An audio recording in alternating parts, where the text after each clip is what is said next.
Assalamualaikum warahmatullahi wabarakatuh. Selamat siang semuanya. Waalaikumsalam. Kembali lagi di CBL yang CBL 5 tentang kasus endokrin. Nah, diskusi kita nanti dibagi menjadi beberapa sesi. Yang pertama, identifikasi dan istilah konsep, kemudian identifikasi masalah, kemudian analisis kasus dan penyelesaian kasusnya. Nah, kita nanti diskusi bareng-bareng dan hasilnya bisa ditulis di form SOAP ya. Untuk yang bisa perwakilan untuk menampilkan kasusnya. Minta tolong, guys.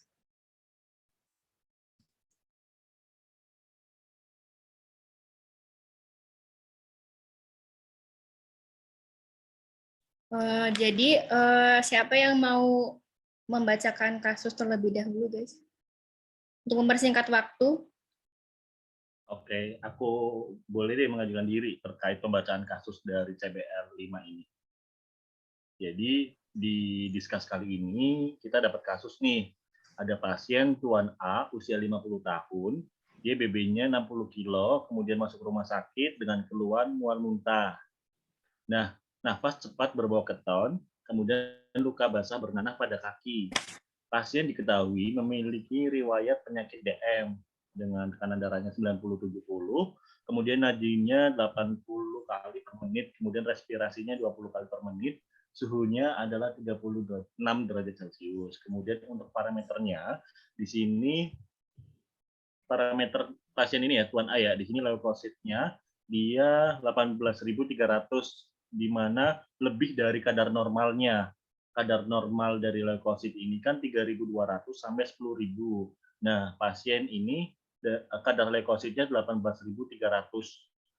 Kemudian GDS-nya adalah 560. Itu juga tinggi juga karena nilai normal dari GDS itu 80 sampai 140. Lumayan jauh sih dari batas normal. Itu kemudian HbA1c-nya dia 12,1, kadar normalnya 4 sampai 7. Kemudian untuk pH-nya dia 6,85 sama HJ03-nya pasien bentar. Pasien 7, kemudian BN-nya dia minus 10 sama PC02-nya dia 18. Kemudian kadar kaliumnya pasien itu 4,2, normal sih kaliumnya karena di sini untuk batas normalnya kan 3,4 sampai 4,5, tapi albuminnya di sini turun hipoalbumin jadi 3,5 sampai 5. Di mana kadarnya pasien ini cuma 2,1 doang. Gitu. Nah, diagnosis dari ininya adalah ulkus DMEC KAD, ketoasidosis diabetik, dan HAS. HAS itu hyperglycemic hyperosmolar syndrome. Nah, untuk terapinya lumayan banyak dikasihnya, yaitu Novorapid bolus 10 unit dilanjutkan menggunakan siring pump 0,1 unit per kilogram BB. Kemudian ada infus NaCl juga 1 liter bolus dilanjutkan 100 ml per jam. Kemudian pasien juga mendapatkan terapi natrium bikarbonat 1 flash dalam NaCl 100 ml drip 20 TPM. Kemudian ada ceftriaxone juga injeksi 1 gram 1 kali 2 vial.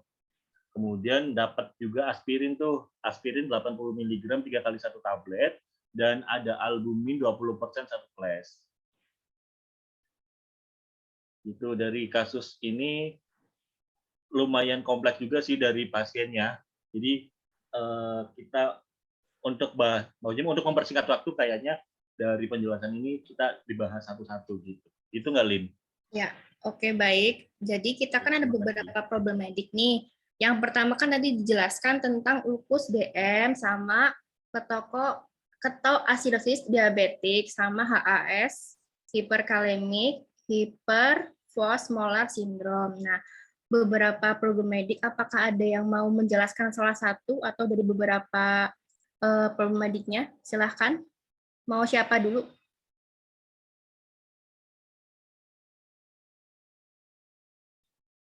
Mungkin yang pertama untuk ulkus DM-nya ya. Aku boleh, Mbak. Ya, silakan. Jadi pasien ini tuh kan ada ulkus predik diabetik. Karena leukositnya di data lab kan tinggi, 18.000 ya. Tapi belum tinggi-tinggi banget. Terus ada nanahnya juga di sini. Nah, kemungkinan infeksinya itu juga baru-baru aja. Nah, biasanya kalau di rumah sakit, profilaksisnya dari antibiotik itu dikasih injeksi ceftriaxone sambil nanti dikultur bakterinya. Jadi di kasus ulkus pedis diabetik ini menurutku nggak ada DRP gitu. Nah, yang perlu diperhatikan itu tata laksana lukanya, kemudian KIE buat pasien dan keluarga, sama KIE buat perawat. Mungkin nanti bisa Mas Faiz jelasin di akhir setelah aku ngomong. Kemudian karena si ulkus diabetik ini ulkus diabetik ini kan menyebabkan hipoalbumin karena DM ya, hepannya sudah rusak, pankreasnya sudah rusak. Jadi akibatnya sintesis albuminnya juga berkurang sehingga terjadi hipoalbumin. Jadi harus cepat-cepat dikasih albumin flashnya gitu. Mungkin ada yang mau ditambahin atau menyanggah?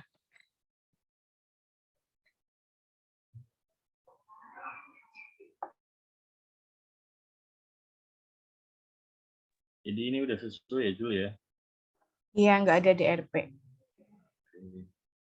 Nah, aku nambahin ini deh terkait perawatan luka ya dari ulkus DM-nya. Jadi di sini kan ulkus DM-nya tuh dia luka terbuka yang terletak di telapak kaki bagian bawah. Jadi cukup itu juga sih. Di sini kan pasien datang dengan luka basah bernanah pada kaki ya. Cukup agak ya lumayan kronis juga. Nah, dan perawatan lukanya juga mesti dipantau, nggak sembarangan kayak gitu loh. Kayak semisal harus ditutup atau harus terbuka atau bagaimana. Nah, sesuai yang aku dapat dia untuk perawatan luka dari ulkusnya itu prinsipnya yaitu menciptakan lingkungan moist wound healing atau menjaga agar luka senantiasa dalam keadaan lembab. Jadi biar lukanya senantiasa dalam keadaan lembab. Nah, bila ulkus memproduksi sekret banyak, maka untuk pembalut digunakan yang bersifat absorben. Sebaliknya, bila ulkus kering, maka digunakan pembalut yang mampu melembabkan ulkus. Nah, bila ulkus cukup lembab, maka dipilih pembalut ulkus yang dapat mempertahankan kelembabannya. Jadi, setiap orang kan lukanya beda-beda. Jadi, ada yang lembab, ada yang kering, walaupun misal kayak sama-sama bernanah kayak gitu loh. Jadi, mesti diperhatikan juga itunya. Terus di samping bertujuan untuk menjaga kelembabannya, penggunaan pembalut juga selayaknya mempertimbangkan ukuran, kedalaman, dan lokasi ulkus. Untuk pembalut, ulkus dapat digunakan pembalut konvensional, yaitu kasa steril yang dilembabkan dengan NaCl 0,9%, maupun pembalut modern yang tersedia saat ini. Gitu. Jadi untuk pembalutnya juga mesti nggak sembarangan kayak kasa-kasa kayak gitu, kasa steril atau apa. Jadi harus lembab juga sama disesuaikan dengan kondisi luka dari pasien tersebut. Seperti itu.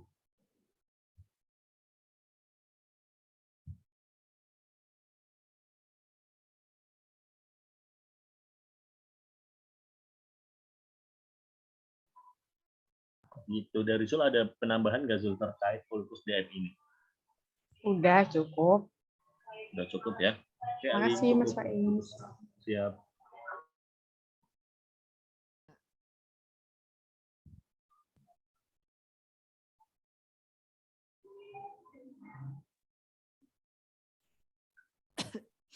Aku mau tanya. Udah, ini coba aku ini ya berikutnya ya untuk yang KAD-nya ketoasidosis diabetik. Ini di sini kan dilihat dari sesuai parameter ini yang dilihat kan pH-nya. pH-nya ini di sini masih kurang dari 7 yaitu 6,85. Ini di sini jelas turun ya, menandakan asidosis. Kemudian ada HCO3-nya juga 7. Ini juga turun, berarti artinya asidosis metabolik. Kemudian juga ada nilai BE-nya, ini rendah banget, min 10. Kemudian di sini juga dikaitkan dengan GDS-nya, yaitu yang hiperglikemi itu kan terlalu tinggi kan 560, tapi sama HbA1c-nya juga tinggi banget. Kemudian ini jadi dihubungkan sama terapi ini insulin rapid ya, pakainya Novoramid bolus ini 10 unit, tapi aku sih belum lebih lanjut, maksudnya ini sesuai apa enggak dosisnya, terus apakah pasiennya ini selama menggunakan ini sudah benar apa tidak, karena kenapa nilai GDS-nya itu masih tinggi banget.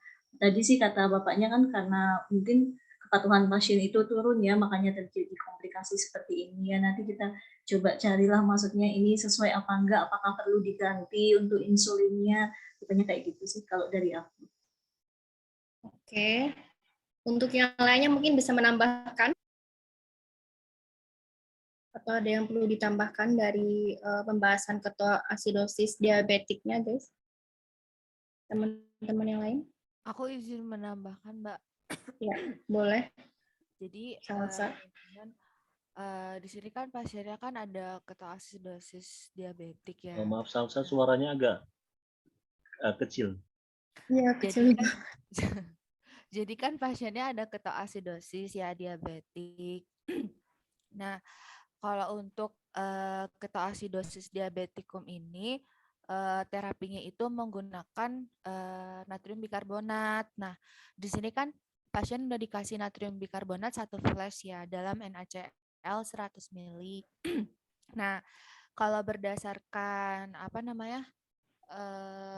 berat badannya pasien, ini itu termasuknya underdose, harusnya itu diberikannya itu 4 flash dalam 400 ml NaCl. Diberikan dengan 20 tetes per menit, kayak gitu.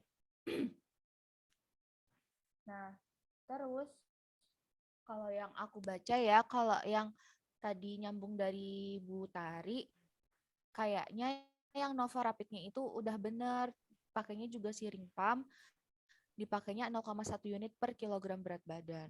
Setahu aku sih kayak gitu. Berarti udah sesuai ya, Mbak? Iya, kalau misalkan yang insulinnya. Berarti untuk penggunaan insulinnya nggak ada kontraindikasinya dari obat-obat tertentu yang dikasih di rumah sakitnya, Sal? Atau aman? Aman berarti ya? Aman. Cuma aku tuh nggak tahu diberikannya atau apa dulu gitu. Maksudnya harus yang di terapi tuh kan ini kan banyak ya pasien dapat infusannya kan, ada infusan NaCl, terus ada harus natrium bikarbonat juga, terus harus pakai insulin juga. Nah, aku tuh kurang tahu bagaimana tata laksana urutannya gitu. Kayak gitu. Gitu sih. Kalau dari yang ketoasidosis. Mungkin ada yang mau menambahkan lagi teman-teman yang lain? Atau udah cukup?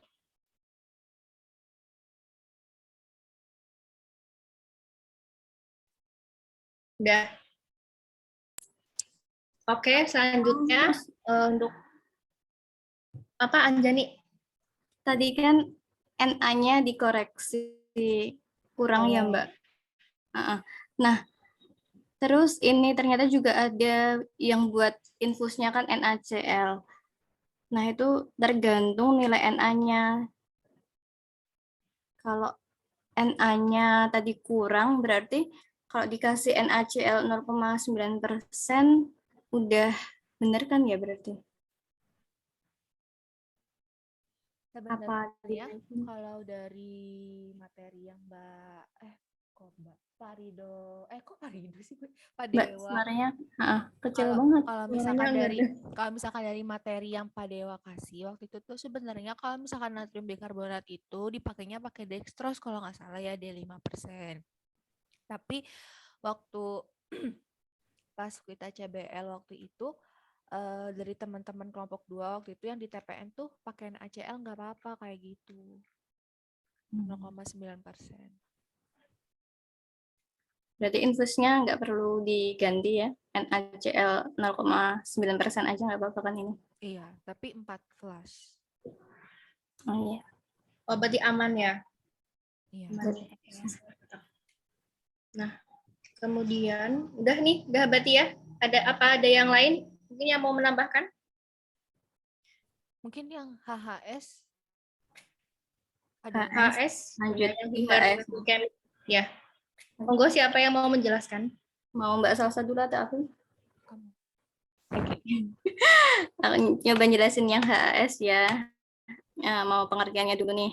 HAS itu sindrom yang ditandai dengan hiperglikemia berat, hiperosmolaritas, dan dehidrasi tanpa adanya ketoasidosis. Nah, terus ternyata HAS itu rentan drop kalium. Nah, sedangkan pasien yang kita kan kaliumnya itu normal. Jadi menurutku perlu buat terapi kalium lagi. Apalagi tadi kan juga butuh insulin tuh. Jadi menurutku kaliumnya harus diterapi lagi di HAS ini. Soalnya udah rentan udah rentan drop kalium di HAS. Terus tadi pasiennya juga pakai insulin. Jadi harus ada penambahan suplemen buat kaliumnya. Kemudian, tapi kaliumnya pasien tadi kan berapa? Normal, tapi kan 4,2 masih di atas 3,3. Jadi mungkin nanti dikoreksi kaliumnya dulu berapa, terus ini dikasih setengahnya koreksinya gitu, karena memang masih normal sih, tapi tetap perlu koreksi buat kaliumnya gitu.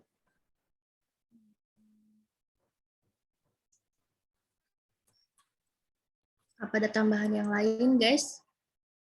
Dari teman-teman yang lain mau menambah? Berarti koreksi kaliumnya itu pakai suplemen aja atau pakai itu? Kalau tadi aku baca-baca sih suplemen aja cukup sih Mbak. Soalnya ini kan masih di atas 3,3. Terus kan awalnya juga masih normal. Untuk mencegah ini aja sih, biar nggak terlalu drop kaliumnya tadi karena dipakai insulin. Terus HS juga rentan dropnya kalium, kayak gitu. Terus perlu ada monitoringnya tiap 6 jam. Jadi monitoring kaliumnya tiap 6 jam gitu. Dan berarti untuk penggunaan terapi kaliumnya itu, apakah penggunaannya langsung pas hari itu juga atau memang dilihat dulu dari nilai normalnya? Apakah kalau misalkan ada tanda-tanda penurunan gitu atau gimana? Nah, justru malah kaliumnya itu diberikan dulu sebelum insulin. Jadi kalau kan kaliumnya pasien kita kan masih 4,2 tuh. Nah, sedangkan memakai insulin tuh kalau nggak salah tadi kaliumnya itu harus 3,3 dulu. Jadi di terapi kaliumnya dulu, baru nanti masuk insulin gitu. Tapi karena kaliumnya ini udah normal, jadi pakai insulinnya juga pakai insulin dulu juga nggak apa-apa sih. Jadi langsung ya nggak apa-apa. Berarti nanti nunggu kalau misalkan hasilnya turun, baru dipakai untuk penggunaan terapi kaliumnya gitu ya? Oh, enggak, Mbak. Jadi tetap pakai kalium buat mencegah drop kaliumnya ini. Ya. Oke, baik. Thank you. Yang lain mungkin mau menambahkan atau mau menyanggah? Aku nambahin ya. Jadi tadi yang HHS itu kan hiperglikemik hiperosmolar syndrome ya. Jadi ini tuh disebabkan karena si pasiennya ini kan diabetes. Kalau diabetes kan ada defisiensi insulin ya teman-teman. Nah, kalau defisiensi insulin itu kan menyebabkan adanya nanti terjadinya gluconeogenesis sama glikogenesis. Nah, karena ada proses itu, jadinya hiperkalemianya lebih nih, makanya ada kondisi hiperglikemik. Jadi pasiennya udah tidak terkontrol pengobatannya, terus ditambahkan di dalam tubuhnya sendiri itu terjadi hiperglikemi karena adanya glikoneogenesis dan glikogenesis. Nah, karena pasiennya hiperglikemik, kan kalau misalkan kita nih hiperglikemik kan berarti kan pipis kita tuh glikosuria kan. Maksudnya kayak pipisnya ada glukosanya gitu, kayak kencing manis kan kalau bahasa awamnya. Nah, ketika pipis itu menyebabkan elektrolitnya tuh juga pada hilang. Nah, jadinya kalau di pasien hiperglikemik hiperosmolar ini sebenarnya terapi yang paling baiknya itu adalah rehidrasi. Makanya si pasiennya ini tuh dikasih infus NaCl 1 liter bolus. Kan 1 liter kan banyak ya, terus dikasih bolus.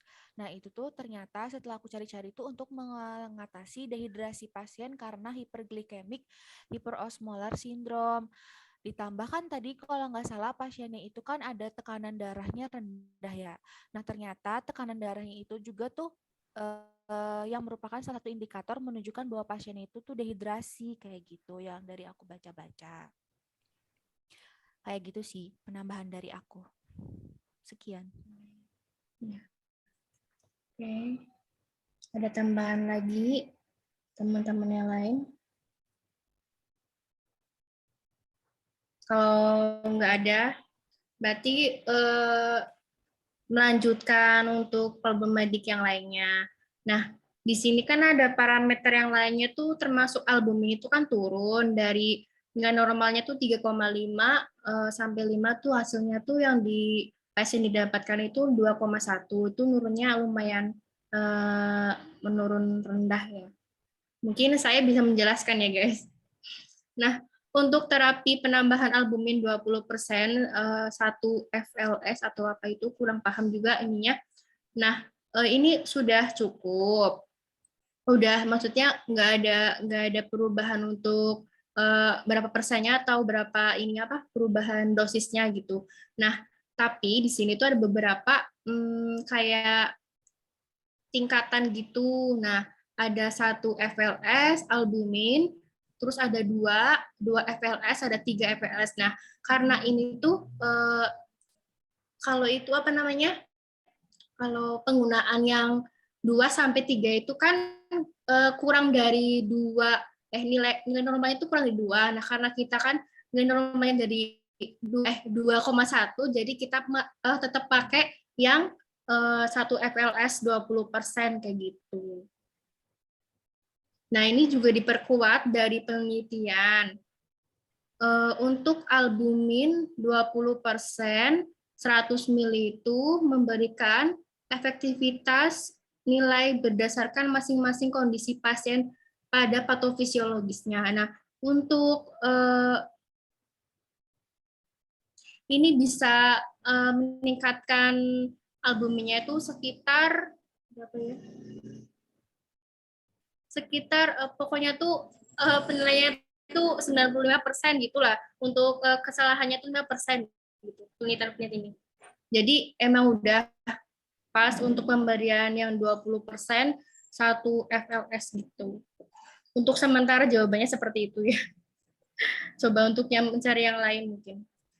Apa ada tambahan yang lain, guys?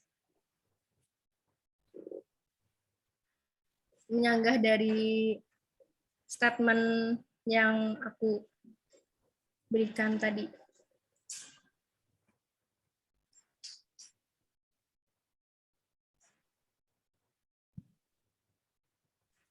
Mau masuk. Nah, yang buat hipoalbumin, kan tadi berarti tetap diberikan albumin 20%-nya ini ya, Mbak? Diberikan, ya. Terus perlu nggak sih Mbak kayak yang terapi, kalau dikasih ekstrak herbal ikan gabus kayak gitu, masuk terapi farmakologi atau non-farmakologinya? Biasanya ekstrak Itu ikan albumin juga kan? Itu iya, itu bisa juga karena kan dilihat juga dari albumin kan ini mahal juga ya.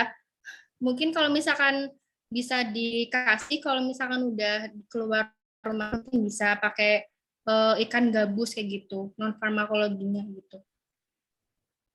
sama-sama efektivitas untuk meningkatkan albuminnya. Cuman kan karena ini kondisinya di rumah sakit, jadi diberikannya pakai infus kayak gitu.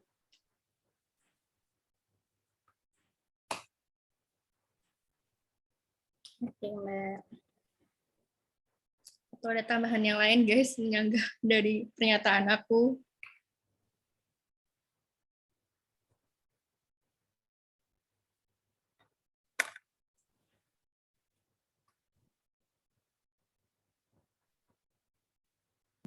Cukup, Colin, cukup. Apa? Faiz? Cukup. Jadi, Oh, udah, cukup. Iya. Tapi mau tanya dulu deh. Ini yang aspirin buat apa ya?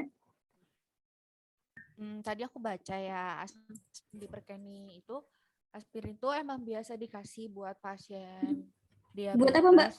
Buat pasien diabetes untuk profilaksis gangguan koagulasi. Karena kan kalau hiperglikemi kan mungkin darahnya kental kan. Nah, makanya si aspirin itu gunanya di situ. Dosisnya itu tadi aku cari bener kok. Apa overdose ya? Lupa ding. Pokoknya 172 apa ya kalau nggak salah, ntar aku cari lagi deh. Buat terapi koagulasi pasien apa tadi? Nih ya. bikin? Terapi aspirin 75 sampai 162 mg per hari digunakan sebagai strategi pencegahan primer pada penyandang DM, termasuk pada laki-laki usia lebih dari 50 tahun, kayak gitu. Terima kasih. Tapi kayaknya ini ya overdose ya berarti ya. Berarti overdose. Tadi 75 sampai 100. 162 162 per hari. Pasiennya kan 80 kali 3 160. Iya, overdose ya. 80 kali 3. 240. Iya. Sediaan aspirin sih berapa? Berarti diturunin aja nih. Diturunin 2 kali sehari aja. Iya. Ya. Ini kenapa ngetiknya ini sih? Jadi mepet-mepet gitu. Oh iya. Aspirin itu kan antikoagulan ya? Iya, apa? Nah, itu ada hubungannya sama itu nggak menurunkan tekanan darah nggak? Kayak hipertensi gitu. Karena itu tensinya kan rendah banget Tadi kan yang hipotensi itu rendah kan, malah. Iya, yang hipotensi itu kan tadi hubungannya sama yang HHS, Bu. Jadi dia tuh karena dehidrasi makanya. Jadi dia tuh bukan karena hipotensi tapi karena nggak ada air di tubuhnya dia gitu. Oh, rehidrasi. Makanya butuh rehidrasi gitu. Jadi kalau kayaknya sih nggak ada masalah sama aspirin gitu. Oh, ini kan pasiennya kan HbA1c-nya kan tinggi banget ya. Nah, itu perlu maksudnya cukup nggak insulin itu atau harus apa gimana gitu? Nggak tahu. Soalnya kan kalau di Perkeni HbA1c lebih dari 9 itu kan harusnya ada insulin plus 2 kombinasi OHO kan? Iya. Nah, itu bagaimana? Iya, ini HbA1c-nya tuh tinggi banget ya.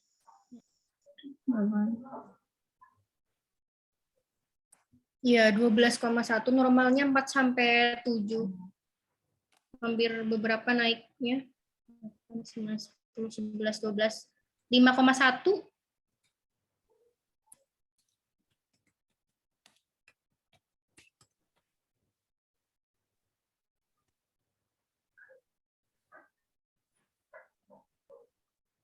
Ya udah, berarti intinya bukan anemia ya. Bukan ya. Oke.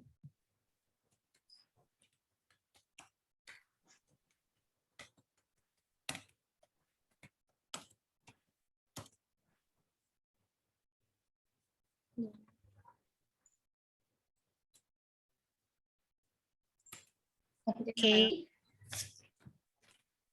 Ada yang mau menambahkan lagi barangkali teman-teman? Ini tadi aku ada lagi nggak nih yang mau ngomong? Ya, boleh. Anjani. Tadi aku lihat di catatan TPN lagi juga kan, karena ini pasiennya asidosis metabolik ditambah ulkus DM kan. Jadi ini antibiotiknya perlu double nggak sih? Jadi perlu tambahan antibiotik yang double, yang antibiotiknya punya efek anaerob. Soalnya kan infeksi udahan kan, berarti juga kan. Tinggi banget nggak sih ini termasuknya? Iya, 8.000 sendiri naiknya. Lah menurut Anjani penambahan apa? Kalau ceftriaxone ini masuk anaerob atau aerob sih? Anaerob nggak sih kayaknya? Cefalosporin kan ini? Golongan cefalos. Mm-mm. Aku belum itu anaerob.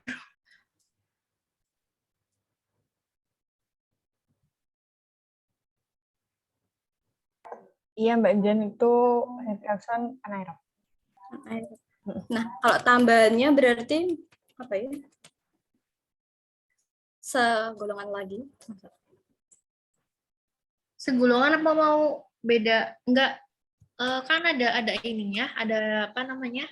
Tingkatannya apa ya, yang golongan 1, golongan 2, golongan 3, golongan 4 gitu ya.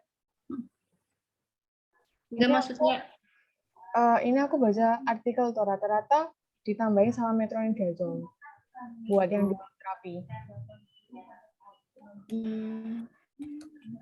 Tapi metronidazole anaerob juga kan ya, Zul? Sebentar. Metro itu golongan apa tuh? Metro. Iya, metronidazole anaerob.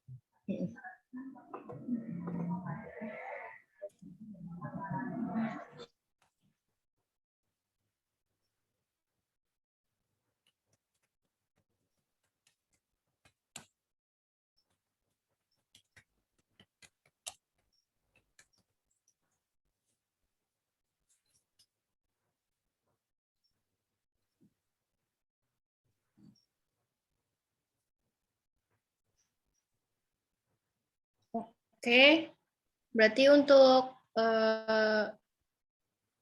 penambahan antibiotiknya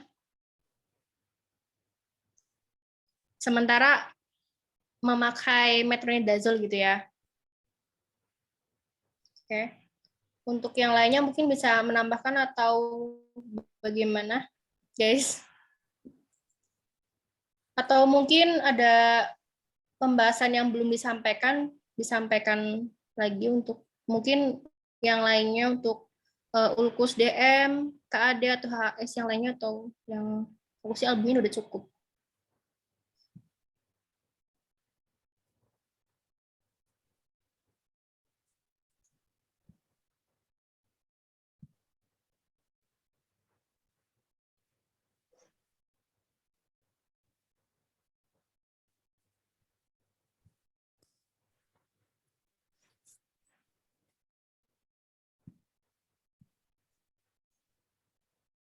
Udah cukup, guys? Oke. Udah. Baik, untuk diskusi hari ini CBL 5 untuk sistem renalnya dicukupkan. Kemudian dilanjutkan untuk notulensi untuk bisa menyampaikan kesimpulan diskusi hari ini.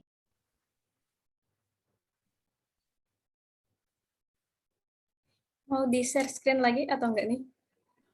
Ya boleh. Boleh. Jangan di close dulu, Jen. Kirain udah selesai, lupa. Oke, di sini aku notulensi Monggo untuk sebentar ya. Oke, sebentar. Aku nambah-nambahin sedikit tadi udah nulis tapi belum begitu lengkap. Ditunggu sebentar ya, teman-teman ya. Oke.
Nah, teman-teman, jadi untuk kesimpulan diskus pada kali ini terkait pasien dari Tuan A ya tadi ya usia 50 tahun, dia mengalami DM, diabetes mellitus. Nah, untuk problematik yang pertama kan kita ada ulkus DM ya. Nah, untuk ulkus DM di sini kesimpulannya adalah injeksi ceftriaxone untuk ulkus diabetik tetap dilanjutkan, yaitu 2 kali 1 gram, kemudian ditambah dengan injeksi metronidazole, serta pemberian KIE perawatan luka kepada pasien dan keluarga pasien, serta perawat.